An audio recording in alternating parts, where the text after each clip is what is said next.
Va ora in onda Liberamente, variazioni e scorribande con Giovanni Sallusti.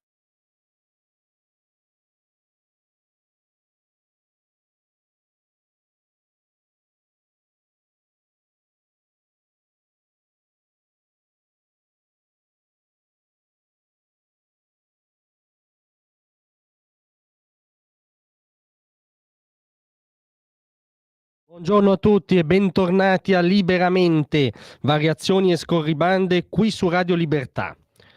Allora, stamattina ancora una volta, o oggi in giornata o comunque a breve, perde la politica.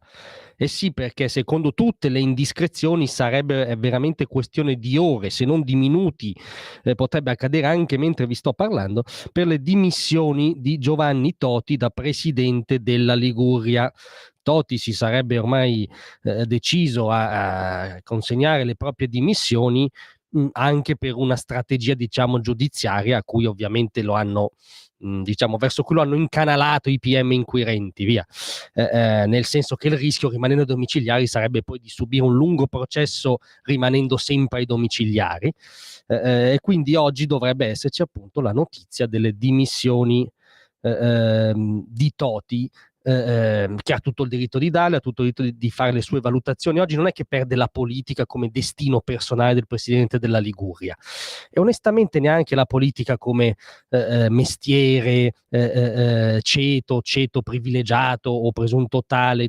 Tutti questi aspetti, come dire, politichesi della politica non ci interessano, però perde la politica nella sua essenza, come amministrazione democratica della polis, amministrazione basata su un rapporto tra governanti e governati, che è anche di trasparenza, che all'interno di regole e di codici, che però sono anche regole autonome di uno specifico campo molto importante per la convivenza civile, che è la politica. Cioè, quando un altro campo, un altro potere o organo dello Stato, ricordiamolo, esonda in modo massiccio e crea degli smottamenti nella politica, scusate, perde Montesquieu però, cioè perde il barone di Montesquieu, perde l'architrave dello Stato liberale moderno, che è la separazione dei poteri. Perché, scusate, il riepilogo cronachistico della storia, ora senza indugiare col commento, è evidente. Gli inquirenti hanno fatto capire a Toti che l'unico modo per riottenere la libertà era rinunciare al ruolo politico che incarnava perché era stato eletto dai Liguri. Insomma, potete chiamarlo ricatto, potete chiamarlo persuasione, potete chiamarlo ma il meccanismo in cui era intrappolato Toti è questo, ed è difficile non vederci una lievissima esondazione, diciamo, della macchina giustizia nel campo della politica. E tra l'altro, esondazione ancora più inquietante se pensate che, come ha detto giorni fa su Radio Libertà il nostro Giuliano Zulin, e come riprende oggi La Verità, in una recente diciamo classifica sui governi territoriali, la Liguria risulta addirittura l'ente meglio amministrato d'Italia. Ora, lo studio è fatto, si chiama proprio Classifica del Buon Governo, è fatto dal Dipartimento di Scienze Sociali dell'Università di Göteborg.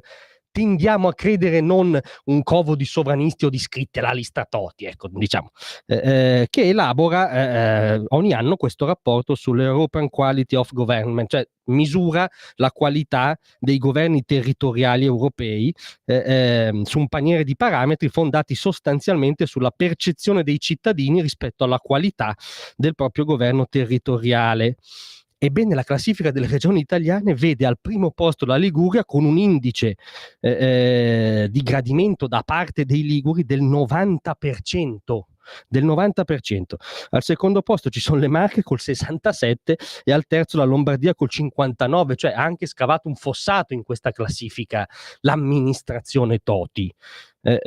Quindi da un punto di vista, dicevamo, prettamente che riguarda la politica, cioè l'amministrazione della polis, era un'amministrazione virtuosa, l'amministrazione Toti. Poi i singoli reati sono ovviamente da dimostrare, sono ovviamente acquisiti di fronte a un eventuale terzo grado di giudizio. E invece Totti è obbligato a lasciare la carica ancora prima dell'udienza preliminare. Non so se mi spiego, cioè continua quella notte della Repubblica che dura almeno dal 1992, almeno da Tangentopoli, almeno dagli anni in cui c'era un pool di magistrati che convocava conferenze stampa contro il sistema politico.